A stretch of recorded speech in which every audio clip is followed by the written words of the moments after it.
अस्सलाम वालेकुम, my name is doctor Samia Jameel. Today we will talk about the fluid and electrolytes. हम देखेंगे कि हम पोस्ट ऑपरेटिवली पेशेंट में किस तरह से फ्लूइड रिक्वायरमेंट को पूरा करते हैं, हमारे पास फ्लूइड की requirement according to body weight क्या होती है, और हम किस तरह से सोडियम और पोटाशियम की रिक्वायरमेंट्स को बॉडी में पोस्ट ऑपरेटिवली पूरा करते हैं।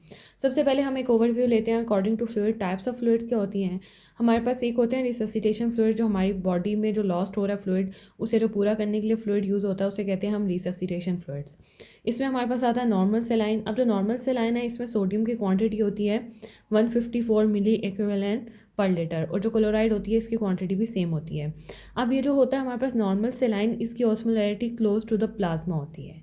और दूसरी साइड पे हमारे पास रिससिटेशन फ्लूइड्स में आता है रिंगर लैक्टेट। इसमें सोडियम की क्वांटिटी होती है 130 टू 135 मिली इक्विवेलेंट पर लीटर। साथ में पोटेशियम की जो क्वांटिटी होती है 5 मिली इक्विवेलेंट पर लीटर होती है। अब हमारे पास अगर फॉर एग्जांपल कोई हमें पूछे कि बेस्ट रिप्लेसमेंट फ्लूइड क्या होता है, तो हम हमेशा कहते हैं कि रिंगर लैक्टेट होता है। रिंगर लैक्टेट में वही होता है, सोडियम 130 मिली एक्विवेलेंट पर लीटर होता है और पोटाशियम 5 मिली एक्विवेलेंट पर लीटर होती है।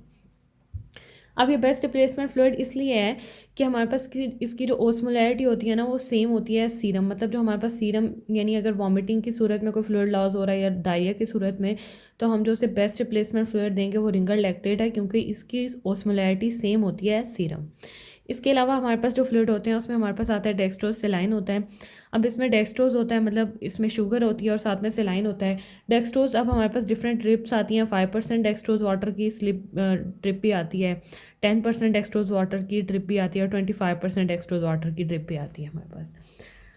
ये हमारे पास डेक्सट्रोज सेलाइन है, इसमें साथ में सेलाइन की क्वांटिटी होगी, यानी नॉर्मल सेलाइन के कंटेंट्स होंगे इसमें, जितनी ऑस्मोलाइट इसमें सोडियम और क्लोराइड की है वो भी होगी। और दूसरी साइड में हमारे पास डेक्सट्रोज इन वाटर है, इसमें जो हमारे पास ग्लूकोज है वो वाटर में होगा, इसमें कोई भी सेलाइन वगैरह नहीं है। अब हम देखते हैं कि हम पोस्ट ऑपरेटिवली पेशेंट में किस तरह से फ्लूइड रिक्वायरमेंट जो है उसे पूरा करते हैं। अब फॉर एग्जांपल हम फ्लूइड और इलेक्ट्रोलाइट्स पढ़े हैं, तो हम एक एवरेज बॉडी का वेट ले लेते हैं। मतलब अगर फॉर एग्जांपल एक एवरेज अडल्ट का वेट हमारे पास 70 kg है, तो इसे हम एज ए एग्जांपल ले लेते हैं। अब कहता है कि total fluid requirement per day जो होती है ना ह्यूमंस की, वो होती है 35 टू 40 ml पर kg पर डे। अब हमारे पास अगर फॉर एग्जांपल 35 टू 40 ml पर kg per day fluid requirement है, तो अब हम इसे 70 से मल्टीप्लाई करेंगे 40 को, तो हमारे पास जो फ्लूइड रिक्वायरमेंट आ गई है वो 2800 ml आ गई है। अब इसमें अप्रॉक्सीमेटली हम इसे करते हैं तो ये इक्वल टू 3 लीटर कर लेते हैं। तो हम पोस्ट ऑपरेटिवली पेशेंट में हमेशा 3 फ्लूइड्स लगवाते हैं, इसलिए क्योंकि हमने उसका 3 लीटर फ्लूइड पूरा करना है according to average body weight, या हम उसके वेट के अकॉर्डिंगली उसकी फ्लूइड रिक्वायरमेंट निकाल भी सकते हैं। उसके बाद हम देखते हैं हमारे पास सोडियम की नॉर्मल रिक्वायरमेंट कितनी होती है। सोडियम जो होता है वो हमारे पास 2 मिली एक्विवेलेंट पर केजी पर डे इसकी रिक्वायरमेंट होती है। अगर अगेन हम एडल्ट का वेट 70 kg लें तो मल्टीप्लाई करेंगे कि हम इसे 2 इंटू 70, तो वो हमारे पास 140 मिली एक्विवेलेंट पर केजी, मतलब इस केजी के अकॉर्डिंगली आ गया पर डे, एक पर्सन की रिक्वायरमेंट है सोडियम की। उसके बाद जब हम पोटाशियम की रिक्वायरमेंट देखते हैं तो ये होती है 1 मिली equivalent per KG per day. तो 1 को हम 70 से मल्टीप्लाई करेंगे तो इसकी रिक्वायरमेंट आ जाएगी हमारे पास 70 मिली इक्विवेलेंट आ गई है। अब ये हमारे पास अगर फॉर एग्जांपल पेशेंट जो है वो एक दिन से ज़्यादा एनपीओ रहता है, नथिंग पर ओरल, तो उसके बाद हम उसकी पोटाशियम रिप्लेसमेंट पूरी करते हैं, मतलब पोटाशियम की रिक्वायरमेंट को। उसके बाद नेक्स्ट आता है हमारे पास ग्लूकोज। अब ग्लूकोज जो है इसे हम इस तरह से देते हैं कि एक नॉर्मल बॉडी की रिक्वायरमेंट होती है 25 to 30 kilo calories per KG per day. अगर फॉर एग्जांपल इसमें हम 30 ले लें तो इसे 70 उसके वेट से मल्टीप्लाई करेंगे, तो हमारे पास जो टोटल किलो कैलोरीज रिक्वायरमेंट आ रही है वो 2100 आ रही है।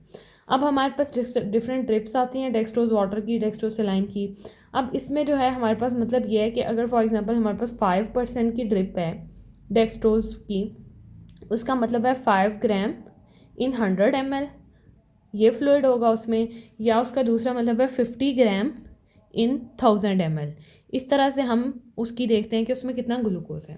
अब जो हमारे पास 1 ग्राम ऑफ ग्लूकोज है वो 4 किलो कैलोरीज एनर्जी देता है।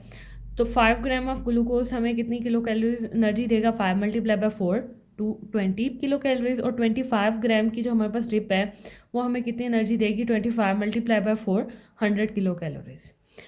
उसके बाद अगेन यहाँ पे वो पोटाशियम की बात करता है कि अगर फॉर एग्जांपल प्रोलॉन्ग एनपीओ रहे पेशेंट हमारे पास 1 डे तक we will replace the potassium. अब हम पोटाशियम को किस तरह से रिप्लेस करते हैं। अब जो हमारे पास ये वाला पोटाशियम है ये बहुत थोड़ी रिक्वायरमेंट को पूरी करता है। अगर हम रिंगर लैक्टेट में सिर्फ 4 मिली एक्विवेलेंट पर लीटर पोटाशियम होती है। तो अगर फॉर एग्जांपल हमने पोटाशियम की रिक्वायरमेंट पूरी करनी है तो हमारे पास KCl के इम्प्यूल्स आते हैं। वो होते हैं 20 ml का इम्प्यूल होता है और 25 ml का। 20 ml इक्वल होता है 20 मिली एक्विलेटर और 25 इक्विवेलेंट और 25 ml इक्वल होता है 25 मिली एक्विवेलेंट। तो 1 मिली एक्विवेलेंट जो होती है पर केजी रिक्वायरमेंट होती है। तो अगर मल्टीप्लाई बाय 70 करेंगे तो हमारे पास इसकी रिक्वायरमेंट आएगी 70 मिली एक्विवेलेंट। इतनी रिक्वायरमेंट होती है हमारे पास पोटाशियम की बॉडी में। अब हम इस 70 को पूरा करने के लिए उसे 25 के 3 एम्प्यूल्स लगवा देते हैं। तो ये हमारे पास तकरीबन 3 एम्प्यूल्स 25 मल्टीप्लाई बाय 3 करें तो 75 तक आ जाता है।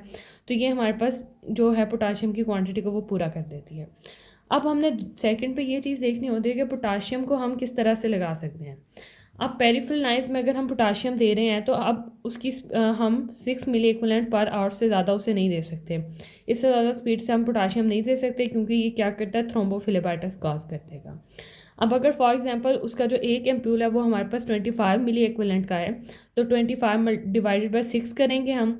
तो मिनिमम इसे डिवाइड करेंगे तो 4 आ जाएगा। मिनिमम 4 और में एक ड्रिप जानी चाहिए जिसमें हमारे पास 20 मिली एक्विवेलेंट KCl हो। सेकंड पे हम दूसरी चीज़ देखते हैं कि हम सेंट्रल लाइन के थ्रू भी KCl दे सकते हैं। अब जो सेंट्रल लाइन है इसमें जो हमारे पास KCl जो है वो हम 20 मिली एक्विवेलेंट CVP लाइन में दे सकते हैं लेकिन अंडर ECG मॉनिटरिंग। ये हमारे पास तरीका है कि हम किस तरह से उसके पोटाशियम रिप्लेसमेंट करेंगे। अब हमारे पास एक डायबिटिक है, उसमें अगर फॉर एग्जांपल हाइपोग्लाइसीमिया हो रहा है तो हमें उसे ड्रिप लगानी पड़ी है डेक्सट्रोज वाटर की। तो हम उसके अंदर क्या करते हैं 12 यूनिट हमारे पास जो एक 5% डेक्सट्रोज इन 1000 ml है उसमें हम 12 यूनिट जो होते हैं वो इंसुलिन के ऐड कर देते हैं। अब 3 to 4 ग्राम ग्लूकोज को 1 यूनिट जो है न्यूट्रलाइज कर देता है। तो जब हम 12 यूनिट ऐड कर देते हैं 1 लीटर की ड्रिप में मतलब वो हमारे पास 50 ग्राम आ रहा था इसमें 1000 ml। तो इसे ये न्यूट्रलाइज कर देता है। इसलिए जब भी हम डायबिटिक पेशेंट में डेक्सो वाटर की ड्रिप लगवाते हैं तो अब उसमें हम हमेशा इंसुलिन यूनिट ऐड करते हैं।